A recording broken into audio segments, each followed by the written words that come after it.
Ce qu'il y a de bien aux Francopholies, c'est qu'on y croise des artistes très différents. Certains sont déjà en haut de l'affiche, d'autres à l'inverse démarrent tout juste. L'histoire que je vais vous raconter est celle d'une artiste qui a écrit une partie de son destin ici, à La Rochelle, et qui est aujourd'hui au firmament de son art.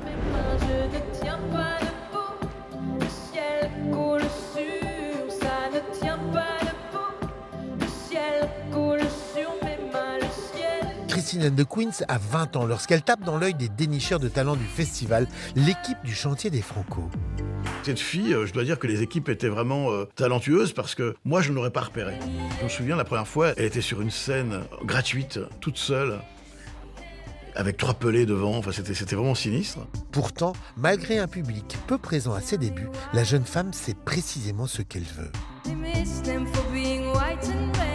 Je veux faire de la pop et en même temps, je veux être assez kitsch. Et je veux porter des paillettes. Des choix qu'elle va assumer sans trop de difficultés. Il faut dire qu'elle ne manque pas de talent.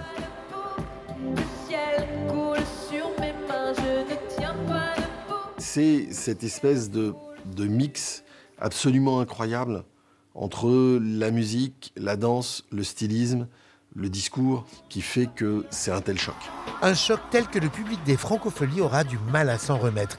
À peine 3 ans après ses débuts, Christine and the Queens va littéralement enflammer La Rochelle. C'était la superstar, c'est-à-dire que le show était énorme, époustouflant, c'était un grand show à l'américaine. Elle était vraiment hors norme. On était très très fiers de voir la petite fille du chantier qui avait bien grandi.